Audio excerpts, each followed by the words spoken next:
Surabaya mengevakuasi penumpang kapal siaga desa atau ambulan laut yang terombang-ambing akibat mati mesin di perairan Pulau Kangean, Sumeneb, Jawa Timur. Perahu sedang mengangkut ibu dan bayi yang baru lahir, 3 dokter, 1 bidan, serta 2 orang keluarga pasien. Sedang melakukan kegiatan baksos. Dan memang ini di luar rencana, ternyata ada pasien dilaporkan kejang dan ternyata hamil. Lalu kita putuskan untuk dioperasi, sedangkan kesadarannya kita anggap tidak bagus ya. Jadi terpaksa harus kita bantu napasnya. Nah, kita lakukan referral kemarin itu berangkat jam 11 siang dari Pulau Pagerungan Besar. Lalu sampai di Pulau Sabeken kira-kira jam 1 siang masih menunggu kapal yang tadi. Dan pukul 18.30 mulai mesin mati. Dan itulah mulai kami ombang-ambing pasien ini. Beruntung kondisi ibu dan bayi membaik walau sempat terkatung-katung selama 8 jam di tengah laut. Tim medis akan melihat perkembangan kedua pasien untuk memutuskan kembali merujuk ke kota Sumeneb atau tidak.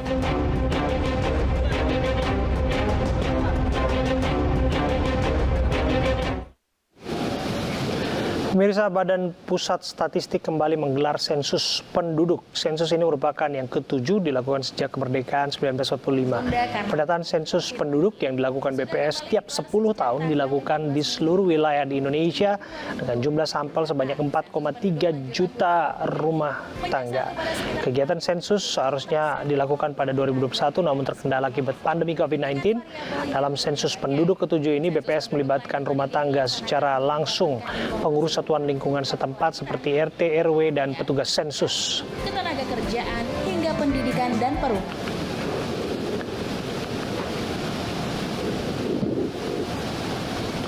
Dan untuk membahasnya, pemirsa, telah bergabung bersama kami Bapak Ateng Hartono, Deputi Bidang Statistik Sosial Badan Pusat Statistik. Assalamualaikum, selamat malam Pak Ateng. Waalaikumsalam, selamat malam Mas Bram Silaban, selamat malam pemirsa iNews TV. Pak Ateng, saya langsung ke pertanyaan. Kami dengar sudah berjalan sensusnya, ada kendala Pak? Alhamdulillah ya, alhamdulillah sensus sudah berjalan sekitar 20 hari untuk pendataannya. Kendalanya alhamdulillah juga teman-teman sudah mengatasi, terutama di beberapa, misalnya di wilayah pedesaan ya, penduduknya misalnya mata pencarian berladang, kemudian teman-teman mendatanginya pada setelah berladang. Demikian juga dari perkotaan. Kemarin saya mendatangi juga di apartemen, kita juga mendatangi pengelola apartemen dan kita janji kapan akan ketemunya dengan teman apartemen. Jadi kita menyesuaikan dengan beberapa lokasi pada saat Bapak dan Ibu berada di rumahnya. Itu yang kita lakukan, Mas Silaban dan Bapak Ibu semuanya. Ya. Pak Ateng, 4,3 juta rumah tangga itu sampel yang tidak sedikit.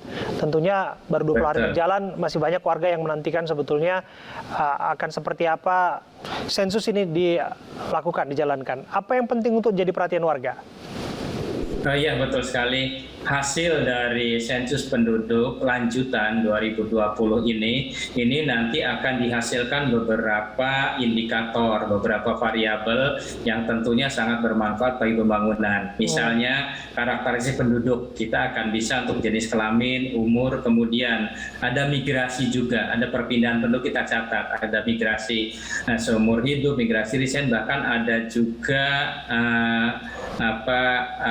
pendidikan dan komunikasi, kemudian ada disabilitas, kami juga mencatat, juga kondisi ketenagakerjaan, serta tentunya yang komponen demografi, fertilitas, mortalitas, dan juga kondisi perumahan. Jadi cukup banyak sekali yang akan kami tanyakan dan kami hasilkan sebagai indikator untuk perencanaan pembangunan, Mas Ibram. Ya, Pak Ateng, lalu penting bagi kita untuk mengenali petugas sensus yang datang. Ini disebutkan tadi door to door, rumah ke rumah begitu ya. Bagaimana kita bisa mengidentifikasi bahwa yang datang itu adalah petugas sensus? Iya, Mas Ibram, yang datang petugas sensus yang pertama, petugas sensus itu dia memakai tanda pengenal, bertuliskan nama petugas dari BPS, Badan Pusat Statistik. Kemudian juga mengenakan rompi berwarna biru tua dengan logo BPS dan bertuliskan ya di belakangnya seperti yang tadi petugas sensus di punggungnya itu. Kemudian juga yang terpenting, petugas membawa surat tugas dari kantor BPS di kabupaten kota masing-masing dan juga mengenakan nanti ketika wawancara dia facial, kemudian masker juga menggunakan dan juga membawa hand sanitizer. Jadi kami tetap menerapkan protokol kesehatan ketika teman-teman ini bertugas di lapangan atau mendata rumah tangga atau keluarga Bapak Ibu semuanya. Oke, ada sanksi tidak Pak Ateng jika warga menolak di sensus? Nah, kami sangat berharap sekali, ini jawaban ini kan sangat penting sekali bagi perencanaan pembangunan. Karena itu kami berharap Bapak dan Ibu mari bersama-sama berpartisipasi untuk menerima petugas sensus ini dan memberikan jawaban secara jujur dan benar. Ya, mudah-mudahan karena kami juga sudah melakukan beberapa mitigasi ya di sini, Pak Bram. Yang pertama, kami melakukan pendataan pada wilayah yang sinyalnya bagus itu mempergunakan HP-nya petugas langsung connecting di servernya kami. Pada beberapa wilayah yang nanti sinyalnya kurang, kami mempergunakan questionnaire tetap. Dan nanti kami juga ada call centernya akan menghubungi. Nanti kalau yang sibuk sekali juga di beberapa wilayah perkotaan ada juga kami bisa untuk kewi. Ini sangat sedikit kalau kewi, yang memang kalau ini yang sudah sangat-sangat sibuk sekali. Jadi dengan beberapa tadi mitigasi yang kami lakukan, upaya-upaya kami lakukan, kami berharap sekali masyarakat bisa untuk mendukung menerima petugas kami di rumah masing-masing. Oke, Pak Ateng, lantas kita ingin tahu manfaat apa yang diperoleh dari sensus penduduk 2020 yang digelar tahun 2022? Iya. Ini menarik sekali ya, Pak Bram. Yang pertama, tadi saya sebutkan ada namanya parameter demografi. Itu adalah kelahiran, ada kematian, dan migrasi. Nah, parameter demografi ini bisa di dalam demografi digunakan untuk proyeksi penduduk. Nah, proyeksi penduduk kami sampai dengan tahun 2050. Ini bermanfaat sekali ketika kementerian lembaga melakukan perencanaan. Misalnya, pada tahun 2028, 2026, apa sih yang nanti akan direncanakan untuk pembangunan wilayah, apa yang diperlukannya air bersih, apa yang diperlukannya untuk prasarana dan sarana pendukung di situ. Kemudian juga kementerian lembaga juga dapat memanfaatkan tadi data-data yang kami hasilkan, pendidikan, kesehatan, perumahan tentunya untuk perencanaan di masing-masing kementerian lembaga. Banyak sekali, bahkan perguruan tinggi, bahkan teman-teman media juga ini akan bisa untuk memanfaatkannya ini. Baik, kita tunggu semoga proses sensus berjalan dengan lancar. Terima kasih Pak Ateng Hartono, Deputi Bidang Sosial, Statistik Sosial BPS sudah hadir bersama kami. Kita ke informasi lainnya, pemirsa. Sekelompok massa memberikan kado ulang tahun ke-61 untuk Presiden Joko Widodo dengan berunjuk rasa menolak sejumlah pasal karet dalam RKUHP. Sambil mengucapkan ucapan selamat ulang tahun, massa mahasiswa dan kelompok organisasi yang tergabung dalam Aliansi Nasional Reformasi KUHP mendesak Presiden Jokowi dan DPR untuk membuka draft terbaru dari rancangan Kitab Undang-Undang Hukum Pidana. Selain itu, massa juga menuntut Presiden Jokowi untuk membahas kembali pasal-pasal yang bermasalah, terutama pasal yang berpotensi membungkam kebebasan berpendapat dan berekspresi.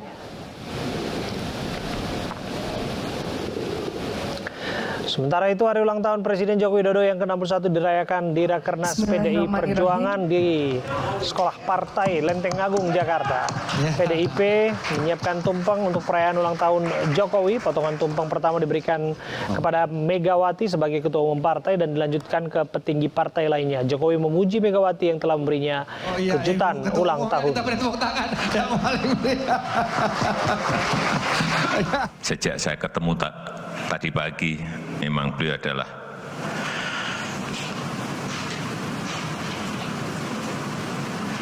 auranya adalah sangat cantik sekali dan dan sangat karismatis.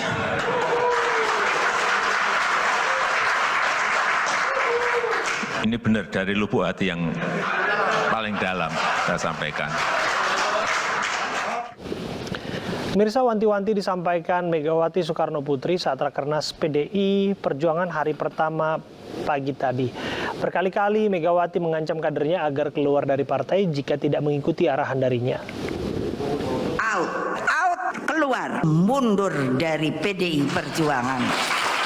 Rakernas Partai Demokrasi Indonesia Perjuangan digelar pada Selasa pagi di Sekolah Partai PDIP Lenteng Agung, Jakarta Selatan. Selain membahas sejumlah hal strategis terkait arah politik pemilu dan Pilpres 2024, ada yang menarik dari pernyataan Sang Ketua Umum Megawati Soekarno Putri. Megawati terhitung 4 kali mengancam kadernya untuk keluar dari partai jika melanggar arahan yang diberikannya. Yang paling keras adalah terkait dengan manuver politik. Kalian siapa yang membuat manuver keluar? Karena apa? Tidak ada di dalam PDI Perjuangan itu yang namanya main 2 kaki, main 3 kaki, melakukan manuver. Kenapa? Karena saya diberi oleh kalian sebuah hak yang namanya hak prerogatif. Hanya ketua umum yang menentukan siapa yang akan menjadi calon presiden dari PDI Perjuangan. Selain itu, Megawati juga mengancam kadernya yang larut dalam zona nyaman karena elektabilitas yang tinggi berdasarkan hasil survei. Sekarang dalam surveinya selalu terangkat paling tinggi. Lalu mereka berpikir saya masuk PDI karena saya bisa merasakan nantinya ada zona nyaman di dalam PDI Perjuangan. Maka saya akan selalu mengatakan orang yang itu mundur dari PDI Perjuangan. Kalimat tegas kembali disampaikan Megawati menyinggung kader yang bicara soal koalisi. Kalau masih ada yang ngomong di PDI Perjuangan urusan koalisi out. Terakhir, Megawati kembali meminta para kader menghormati dan menilai perempuan sejajar dengan laki-laki. Jadi siapa pengikut PDI Perjuangan kalau tidak sejajar dengan kaum perempuan out. Nah, gitu baik. Entah untuk siapa dan apa maksud dibalik kalimat wanti-wanti yang dilontarkan Megawati. Namun yang jelas, di Rakernas hari pertama belum ada nama bakal calon presiden yang diumumkan partai berlambang banteng ini.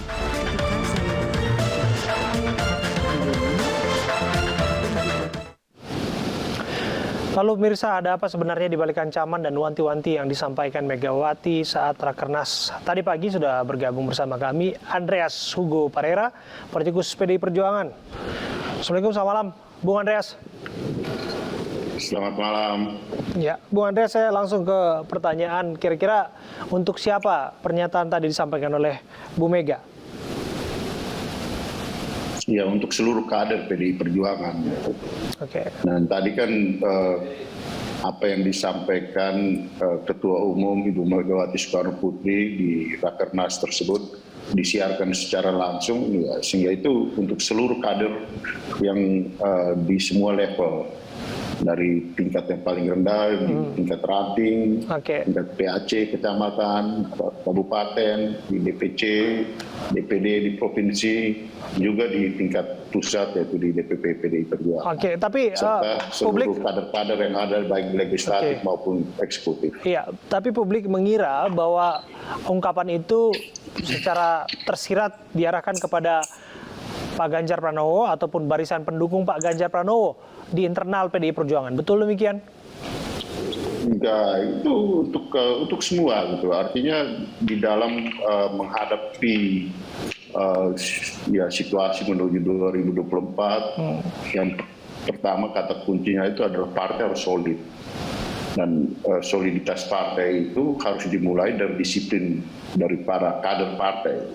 Dan disiplin dari kader partai itu diukur dengan satunya gerakan dan adanya komando. Dan komando itu ya Ibu tadi menyampaikan secara jelas bahwa komando ya sesuai dengan konstitusi partai itu ada di ketua umum gitu. Oke, tapi untuk istilah kader mejeng karena survei out, kita pasti mengira-ngira tentu saja, karena tidak semua kader yang hadir di situ sedang dalam survei, apalagi dalam konteks kepemiluan hari ini kita akan menyambut 2024. Orang mengira ini urusannya dengan capres. Betul demikian arahnya kepada sosok-sosok yang saat ini masuk dalam bursa pencapresan? Ya, tadi pembicaraan itu lebih pada ya persoalan-persoalan yang berkaitan dengan, kalau kita lihat secara keseluruhan, ya, itu lebih pada persoalan-persoalan yang menyangkut tantangan yang dihadapi oleh bangsa ini. Dan tantangan yang dihadapi oleh bangsa ini yaitu menyangkut pada bagaimana ya krisis global yang sedang melanda dunia dan juga dampaknya ke Indonesia. Dan pada saat yang bersamaan kita menuju pada kontestasi pileg maupun pilpres di 2024. Nah, sehingga di sini ya bangsa ini jangan hanya terlalu sibuk dengan urusan menghadapi pileg dan pilpres ini, kemudian kita menjadi terbelah, dan itu harus dimulai dari partai PDI Perjuangan sebagai pilar, dari salah satu pilar utama dalam ya demokrasi di Indonesia ini harus solid. Dan untuk itu ya konsentrasi itu terutama yang pertama adalah bagaimana menghadapi tantangan kehidupan bangsa dan negara ini. Nah, urusan soal pileg dan pilpres itu terutama berkaitan dengan pilpres itu ya konstitusi partai sudah menetapkan bahwa itu ada di wilayah prerogatif ketua umum partai. Oleh karena itu ya Ibu mengingatkan pada seluruh kader untuk ya kita solid menghadapi berbagai macam tantangan di situasi ini gitu. Artinya tak satu pun kekuatan PDI Perjuangan. Ya, artinya tak satu pun di luar Ibu Mega yang punya hak untuk bicara koalisi ya. Yang disebutkan tadi kalau bicara koalisi berani akan di-out-kan dalam tanda kutip, Bung Andreas. Kamus koalisi itu boleh berkembang di dalam, terutama ya di masyarakat yang dan juga dari para pengamat, tapi substansi daripada dinamika dan menuju pada pileg maupun pilpres, karena kita tahu bahwa di dalam pileg itu tetap ya kita berkontestasi.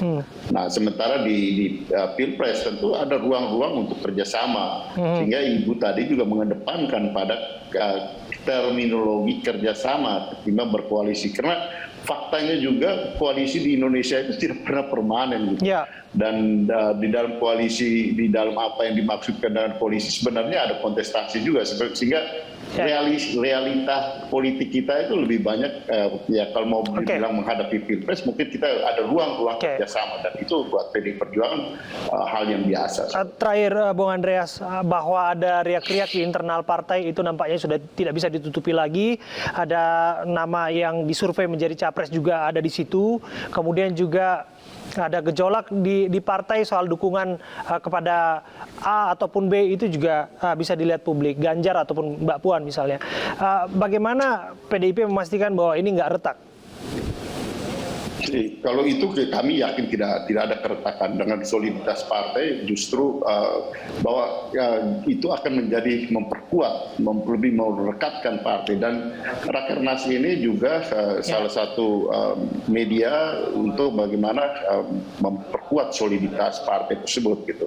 Kita tahu bahwa ya menghadapi pileg maupun pilpres ini soliditas partai itu akan menjadi suatu kekuatan untuk partai ini melangkah menghadapi 2024 dan juga menghadapi berbagai tantangan bangsa ini gitu. Sehingga sebenarnya apa yang disampaikan oleh Ibu tadi itu menyangkut banyak hal yang substantif yang berkaitan dengan kehidupan, baik kehidupan bangsa maupun kehidupan bernegara ini. Kalau ada perbedaan-perbedaan itu adalah dinamika yang muncul, bahwa interpretasi yang datang dari luar, ada upaya-upaya yang untuk membelah baik bangsa ini juga di dalam partai. Ya, bagaimana itu kita lihat sebagai tantangan yang harus kita terjaga di dalam soliditas partai. Terima kasih sekali lagi untuk waktu Anda, Bung Andreas Hugo Pereira, politikus PDI Perjuangan, sudah hadir berdiskusi bersama kami. Pemirsa, kita ke informasi berikutnya. Survei terbaru Litbang Kompas menghasilkan elektabilitas partai-partai mulai berkejaran. Bahkan elektabilitas Partai Perindo yang merupakan non-parlemen kini melampaui Partai Persatuan Pembangunan.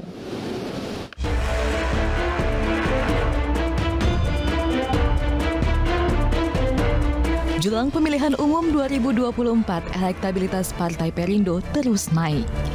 Dari hasil survei Litbang Kompas terbaru, elektabilitas Partai Besutan Haritanu Sudibyo mengalahkan Partai Persatuan Pembangunan. Dalam surveinya, Litbang Kompas membagi partai dalam 3 kategori.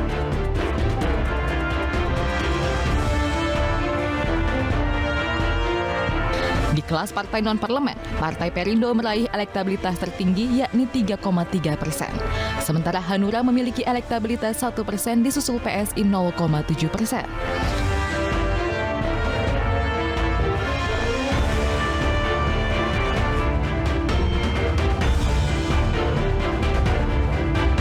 Sementara di kategori Partai Papan Menengah, PKB memiliki elektabilitas 5,4%. Sedangkan P3 2,0%.